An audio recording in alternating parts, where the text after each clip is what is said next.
if you're thinking about co-living, do it. That's my first piece of advice. And I think advice, other advice other than that, is just ask yourself like what you're looking to get out of co-living, and if it's community and bonding and growth, and obviously it depends on the co-living situation, but I can't explain to you guys how incredible of a time this has been, and how valuable it has. I mean, I've lived in every single possible living situation. In college, I had multiple roommates. And I've lived alone. I've lived with 2 people. I've lived with 3 people, and this is by far the best experience. And so my advice to people considering it is definitely do it. I think it's some of the best years of my life. And then for those of you who are already doing it, make sure you dial, as a systems person, make sure you dial in your house systems, that everybody adheres to those systems, because it makes living together so much easier.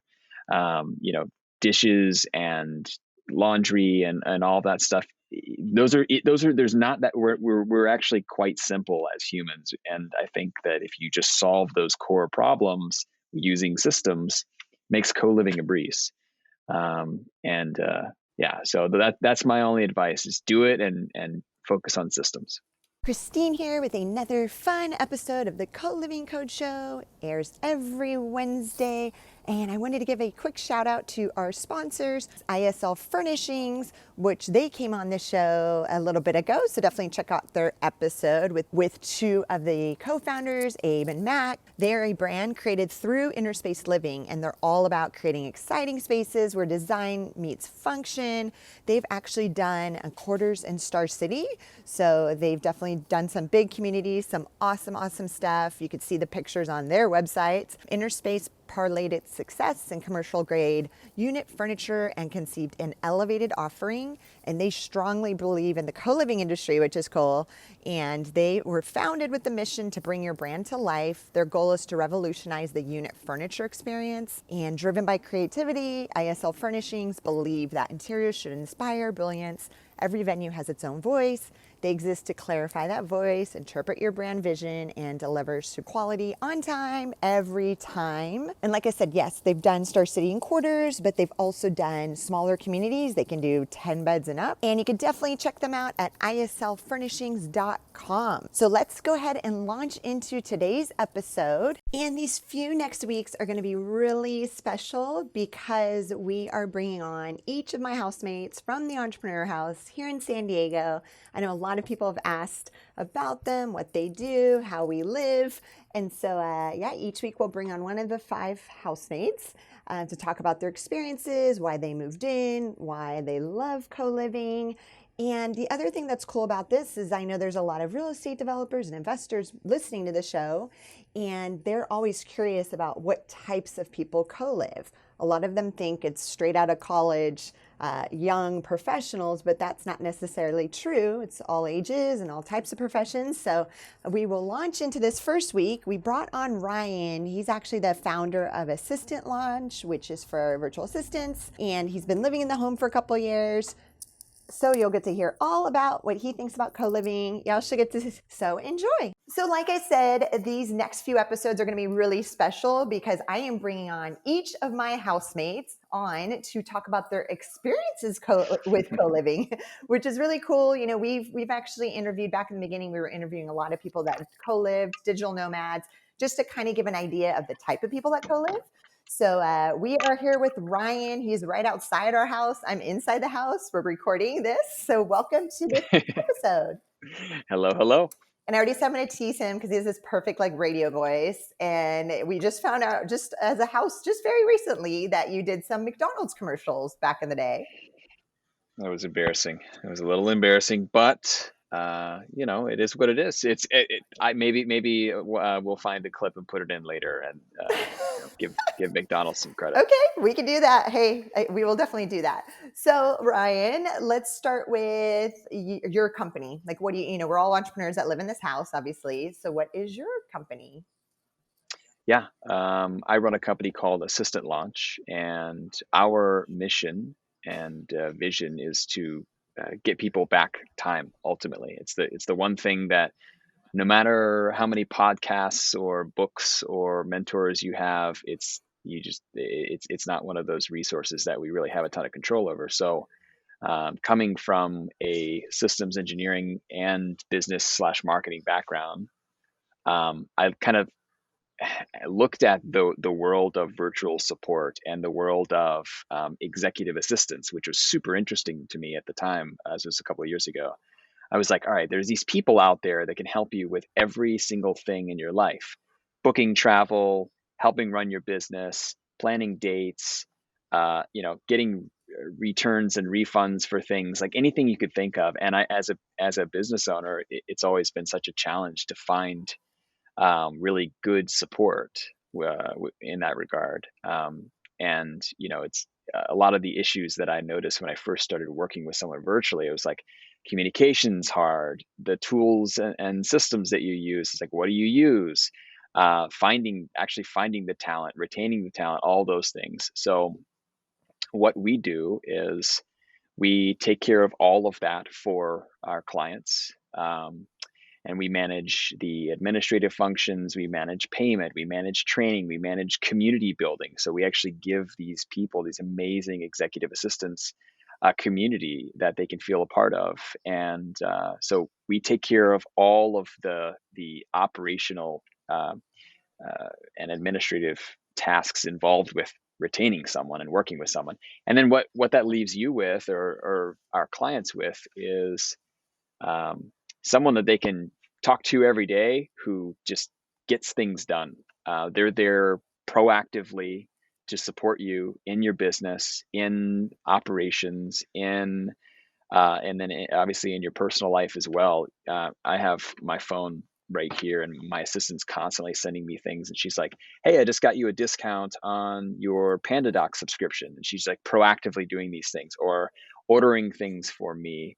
And then on the business side, it's amazing. Our clients utilize their executive assistants to maybe help with onboarding processes or managing email. Some clients just don't want to touch their email. They're so tired of it. It's such a pain point.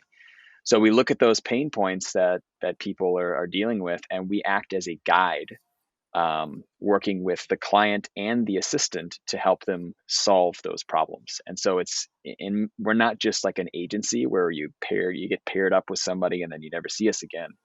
We are a guide and a consultative service, and that we help everyone get their time back by using an assistant and also our expertise. So it's literally so much fun. I have a blast doing what we do every day. And you even got us a virtual assistant for the house that we on Slack. We get to just ping her, Yep. Jonah. Shout out to Jonah, who is such a lifesaver. So anything to do with the house, events, research, Firewood, ordering any firewood. food, everything. Yes, planning a retreat. Yeah. And actually talk about your the ambiance chairs. Each person in our house has a different chair, a different role that they play in the house. So I would love for you to explain what yours is probably the most unique role in the house. Yeah. I think, yeah, ambiance is one way to describe it. I feel like I've had other people explain to me like taste is just something that you kind of develop. I don't even know how I came to be this person, but I just appreciate the little details and things and how an atmosphere, an environment makes you feel when you walk in. And so when you're living with a bunch of other people, we all kind of bring our different influences, and sometimes we get so busy here that we forget that we actually live in a house, and that we can make improvements to things and change the lighting up, or like paint a wall, or I know just recently, I guess a couple of months ago, we added a movie theater to the living room, which is something that you know I see that as to me, I'm just like, duh, obviously. But it hadn't been done before, I guess. And it's been something that has brought us all together as a house. And I think that's something that I'm so grateful that is the role that I get to play in this house. Because yeah, we've been able to spend more time with each other, and we've been able to to grow and bond just outside of our companies. Uh, yeah, During ambiance chair, whatever you want to call it. It's I love it. and I love resident it. handyman, and you were Resident installing a handyman. Yeah. water filtration system today. Yeah. Installing the water filter. It's nice. It's fun stuff. Yeah. I love getting the hands dirty. Yeah, and Ryan's so great because he always has a fire. I mean, I know it was still really warm in San Diego. It was still like 85 out, and he was already starting the evening fires. Yeah. So you come home to a nice fire. This one is fake right here, but I couldn't I tell. Couldn't tell. should have done it in I had no our idea. real fireplace. So yeah, so I would actually love for you to say your age because I want to show the variances of ages in our Hmm. house. So I am 29 years old. I'm turning 30 in April. This is going to be a big moment for me. But yeah, I'm young Ryan, as they call me. young Ryan. 29. Well, now Christian's Christian's younger than you, so you're almost the youngest, Technically, technically. technically. Yeah, And yeah. then I also wanted to, have you explain like when did you move in, and what was the reason? Yeah. Okay. This will be kind of interesting. October 2nd of 2018 was when I moved in, and at the time I was living on an island by myself off the coast of Charleston, South Carolina, and I had lived in California uh, a year prior to living alone on that island. I just things got so um, busy, and I was constantly just all over the place and distracted. And I went to this island by myself and got very clear on what some of my missions and objectives were when it came to career and business and all that. And so I got a call out of the blue from one of my best friends who also happens to live in this house, and he was like, "Hey, there's an opening in the house, and I know that some people want to discuss it with you." And I went through this interview process and got to meet all of the amazing people that live here now, and it just felt like a supernatural fit. It felt like a natural fit and a supernatural fit. But yeah, I moved here. I made the decision to move out, and within like a month and a half, I jumped on the opportunity because I was like, I know that this house and everybody here has so much notoriety, and I jumped at the opportunity to grow and to spend time with all these people. So yeah, it was October. I've been here for just over 2 years. I think I celebrated my 2-year anniversary with the house just a while ago. Nice. Oh, and I Yeah. just hit a year, a little over a year, but I was here before for a year and a half. So 2.5 years total. Awesome. Yeah. And then so what do you like best about co-living? We're gonna need a longer interview, I think. My yeah, what do I like best? I think I think that answer has changed for me over the last 2 years. When I came here uh, back in October of 2018, I was really looking for that sense of um, people that would hold you to a higher standard, shared values, accountability, mentorship, and people that just understood this life, because the life of an entrepreneur is not particularly easy. And so I was looking for that, and that would have been my answer 2 years ago. And I think now what I like best about it is our sense of community and our ability to go deep and be authentic with. Yeah, I mean, geez, we've been here. Many of us have been here for longer than 2 years, and so there's just such a deep bond that's been created between us. And I don't know that I would have the opportunity to share some of these experiences or to have that deep of a bond with these people outside of this setting. So I mean, that's a huge pro for co-living, is having the ability to go super deep with people. And again, I wouldn't trade this experience for the world. And you made a good point about the accountability part, because I agree. You're living with 6 people, and if you say, hey, I'm going to work out 6 a.m. every day, and hey, I'm going to do this and that, well, we're going to see it. We're going to see if you're waking up early, if you're, so Yeah. then we're going to nicely call people out, obviously, if they're not doing what they want to be held accountable for. So I'm really glad you said that. And that leads to my next question, which I'm going to have each of you guys explain, is summer camp. So summer camp started when COVID started. We figured you can either make the best of it or make the worst of it. So we wanted to make the best of it, of those unique circumstances. And beginning of March, which is technically still winter, we called it summer camp. And then spring came, now summer, now fall. It's just like a permanent. Let's keep it Let's keep it going. going. You got to keep it going, like we stay in the house. So explain summer camp to everybody. Yeah, summer camp, trademark, copyright, 2020. Summer camp, it has just been this time where we were kind of all collectively forced to stay inside, and obviously because of COVID and everything. And with all of the natural creativity and everything that we have within this house, we're like, all right, well, we have to make the best of it. And it was a couple of things before I describe it. I think it was really cool how we all came together, and any one of us could have been like, screw this, COVID sucks. I'm going to have a negative mindset. I'm going to, lament about it all day long. And none of us did. We a rising tide lifts all ships. Like, we brought each other up, and then had, 6+ months of the greatest time of our life. And before I get into sort of the details of it, I think it was actually quite hard during that time to talk to other people outside of our bubble, because it was like, how's life? How are things going? And I'm just kind of like, yeah, things are pretty good. Just doing the best we can. Meanwhile, like, I know that night we've got, we just got off a boat, and we're water skiing, and watching movies and ordering ice cream, and it's just the absolute time of our lives. And that was a choice that we all made. It wasn't, anybody could have done what we did, but it was just a choice.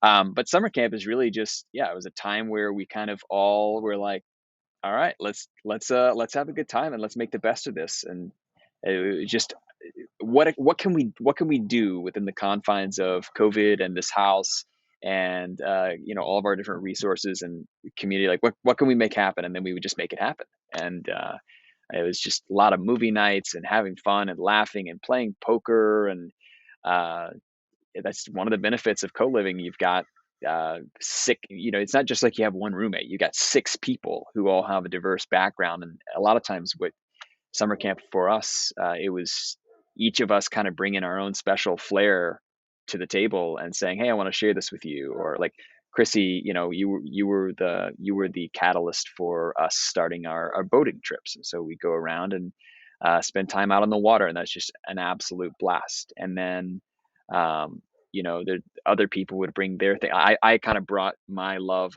of movies and film and stuff like that. And then we started watching movies and stuff. And Christian, brought his love for sweets and ice cream. It's just stuff like that. That's summer camp. And we're seeing Matt in the background. Hi, Matt. Nothing. Oh yeah, We're going to interview Matt later. He'll come on the show later. Yeah. I So, love no, and then talk about that a little bit, Ryan, is that, obviously all of us were always traveling. We were never home at the same time. 4 of us have independent offices. So, you got 6 CEOs that moved in under one roof, worked and lived full time. You are outside at I like your outside desk that you made, because the weather in San Diego is so nice. Yeah. So your thoughts on, how did we kind of work that out, where we're all working here and living here? Yeah, yeah. It was, I think, initially because we all had our own offices. And at the beginning of COVID, I was like, screw this, I'm giving up my office, and we're gonna work from home. And I will say it went really well. I had my office up in my room, and then I transitioned to different places around the house, and now I have this little outdoor area until I get an office again. But um, yeah, we have always, because of the systems that we've built around like respecting other people's space, and we have so little, like, and also having the Monday mastermind meetings where we talk about things around the house, we have so little room for error. If something comes up where somebody's talking too loud during the day and we're trying to have meetings, it gets brought up during our Monday meeting. We talk about it, figure out a solution, and then move forward. So it really worked out really well. I mean, I didn't have any difficulties transitioning into an office inside the house. Um, and it just works. Or outside the house. Or outside the house. Yeah. Same thing. Yeah. And so, I think, I'm glad you brought up the Monday night meetings. I've told a lot of, co-living operators I've consulted with. I tell them, please, please, please try to have like Sunday night family dinner or weekly meetings. Some do monthly, but I feel like any issues, that the residents might be having with each other, it's really, you might have some passive aggressive attitudes coming within that month versus like, hey, Oh yeah. like Monday nights, we're just going to talk about it on Monday night. Like it could wait till Monday night. A month of geez, I can't imagine, because like a month of like people's stories that they're creating around like what someone might be doing or why they're doing it or whatever, like a month going by, it seems like that could that pot is brewing for way too long. I think a week is it's worked out really well for us. The rhythm has worked out really well, and it kind of also forces you to think about what you say before you say it. If somebody's screwing up or leaving dishes out or whatever, it's like, your first reaction. I know in past living situations I've had where I've lived with a single roommate, it's like they're taking a photo of it and be like, you're why are you being so messy, this is so, ah. And then, here it's like, okay, let's think about how we're going to communicate this to the group, come up with a solution, and present it on Monday, and it just works. No, that's awesome. Yeah. And I love the framework. And I love, obviously each of us, we bring up house topics. That doesn't take very long. But then we help each other with each other's businesses or personal stuff. So it's just like bringing that to the table. We do experience shares. So this is another advice for a lot of people giving advice. Instead of saying, oh, you should do this, you should do that, you should do this, when maybe they don't have any experience in the situation, we try to do experience shares instead. Like, hey, in that situation, this is how I handled it. And it's just such an amazing approach to give somebody advice, whether personally or business. So that actually launches into my next question, because we just got back from Lake Arrowhead. There's another roommate. There's Trevor. See, you guys will get to That was Trevor. meet each of them on the future interviews. So we actually did our quarterly retreat. We just got back. So we leave on a Thursday night. We drive about 2 hours into the mountains, Lake Arrowhead this time. And we're there Thursday night, Friday night, Saturday, Sunday, come back Sunday night. Love for you to talk about quarterly retreats. Yeah, that's probably the most important thing that I don't think we really talk about enough, when we talk about co-living with other people. We talk about co-living with other people who are asking about co-living. Yeah, our retreats are a super special time that we just end up going deeper and deeper within ourselves. Obviously, like a lot of introspection and reflection and goal planning and things like that. But especially like also with our housemates. It's a time where we all kind of put aside our businesses and we lock up our phones and don't touch everything for 3 or 4 days. And the amount of bonding and progress that we make is incredible. It's so much fun. Um, yeah, I mean, I don't even know. I don't even know what to say.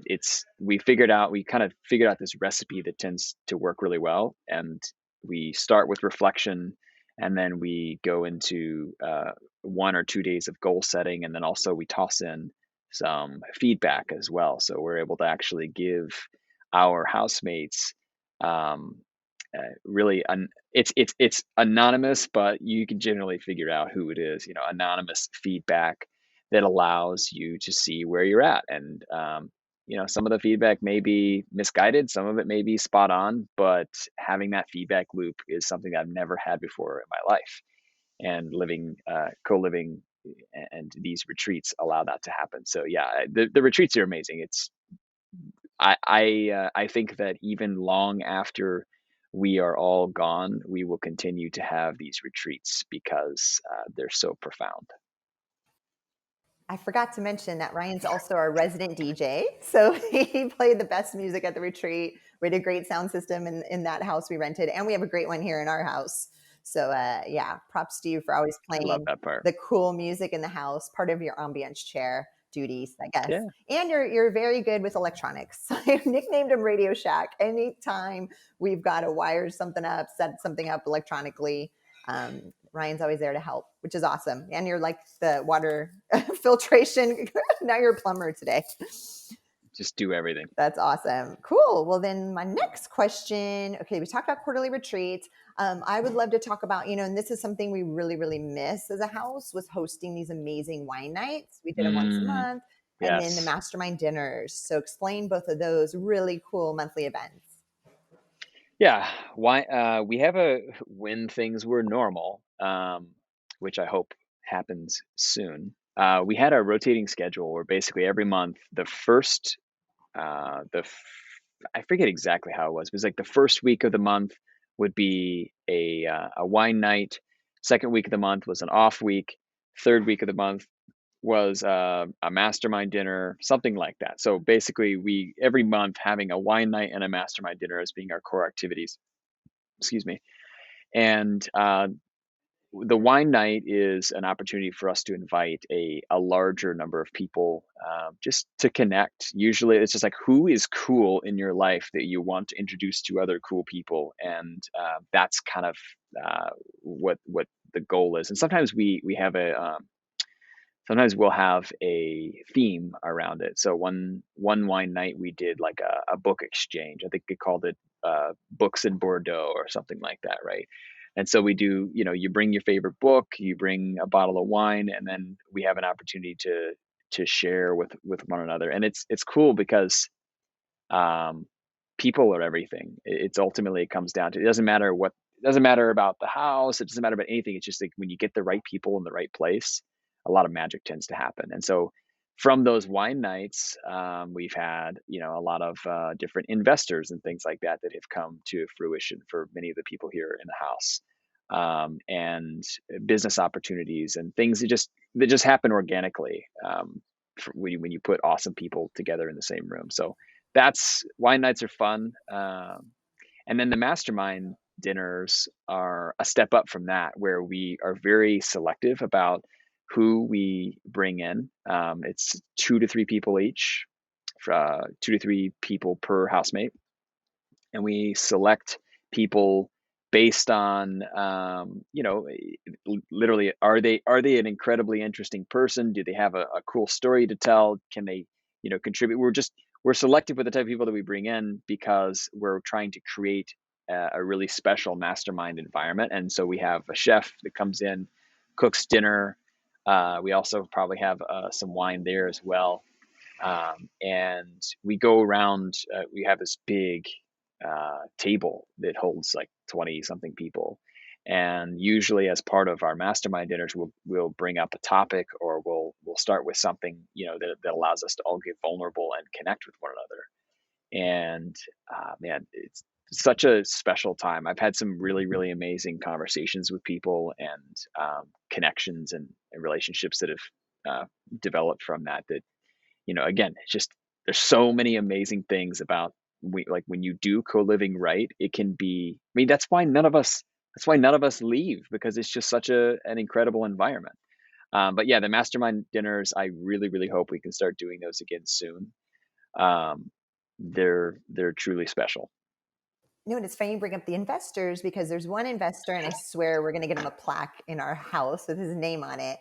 He invested in one roommate's company, and then he invested in mine, Kindred, and then he invested in another roommate. So 3 out of 6 already. And again, because he comes to those events and he gets to see like how passionate we are about our companies and in our unique living situation. So yeah, those mastering dinners are special, in the wine nights. I think the Books in Bordeaux was February. It was the last one we did. It was so cool, like bringing our favorite book and exchanging them. So that was really rad.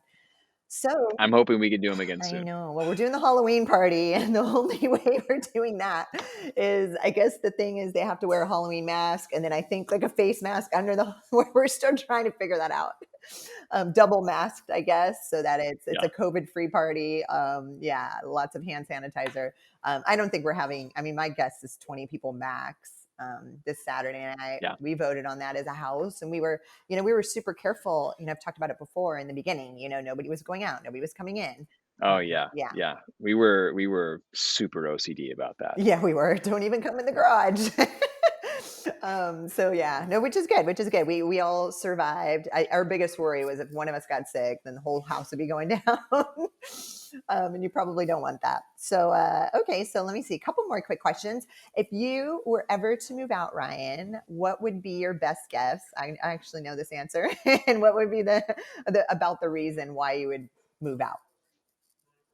I think as part of our journey through this house, there's so much growth that happens. Like, obviously from a business perspective. I mean, I can tell you quantitatively the amount of growth that has happened over the last 2 years. So you can actually assign a dollar figure to it, which is pretty cool. But um, as part of that growth, we also growing in our personal relationships and stuff like that. And I think for me, um, man, I think it'd be cool if we all had our spouses and partners here in this house and our kids, and it would be great.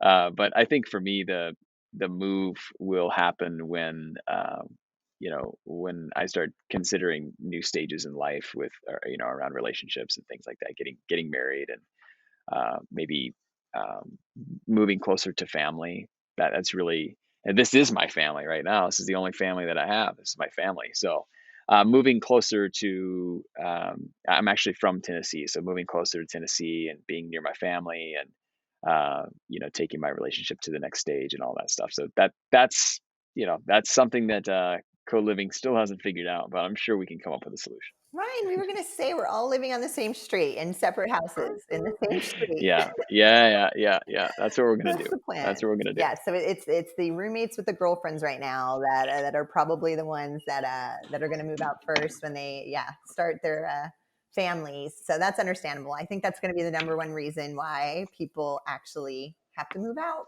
I think that's the only reason why people would move out. Um, We've been support. I think everybody has been I will say, even though there is that stigma, I think that we've had a very supportive environment for people with partners, and it's like this house. I've never come across any negative uh, um, perceptions from any of the housemates about being in a relationship. It's obviously I think one cool thing about our house is that we are more balanced. So it's not all about work. It's not all about play. It's a pretty good balance in between. So like I feel comfortable being in a relationship, having her around, spending time with us, kind of being a part of that environment. And I super grateful for that. Yeah, I know. So a few of the guys in the house have girlfriends, and yeah, they stay over, and it's great to have different people, different energies, other girls around in the house. And I know there was one time back I wasn't living here at the time, but I think it was six guys and six girlfriends. So at times there could be like 12 people in the house. I heard. I didn't hear about that, but I'm sure that would be nuts. Yeah, I heard that was a little crazy. So that's interesting, but awesome. So, and then let's see the last question for you, Ryan, and thanks again for coming on this week. Is any words of advice to those who are thinking about co-living with others or they already do co-live? Oh, we've got the house cleaners. We got all sorts of action in the front there. If you're thinking about co-living, do it. That's my first piece of advice. And I think advice, other advice other than that, is just uh, ask yourself like what you're looking to get out of co-living, and if it's community and bonding and growth and obviously it depends on the co-living situation, but I can't explain to you guys how incredible of a time this has been and how valuable it has. I mean, I've lived in every single possible living situation. In college, I had multiple roommates, and I've lived alone. I've lived with two people. I've lived with three people, and this is by far the best experience. And so my advice to people considering it is definitely do it. I think it's some of the best years of my life. And then for those of you who are already doing it, make sure you dial, as a systems person, make sure you dial in your house systems, and everybody adheres to those systems, because it makes living together so much easier.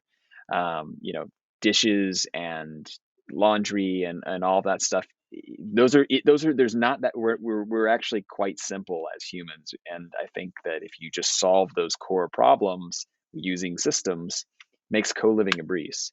And yeah, so that's my only advice, is do it and focus on systems. Awesome. Well, that is a perfect a note to end on. Really appreciate you coming on this week again. So thank you, Ryan. I appreciate it. You're very welcome. Okay. See you guys later. Bye. Bye. Thank you so much for checking out today's episode. If you want to learn more about co-living, you could check out my book on Amazon, The Coliving Code. And of course, if you're looking for the perfect software to power your co-living concept, check out kindred.io, KNDRD.io.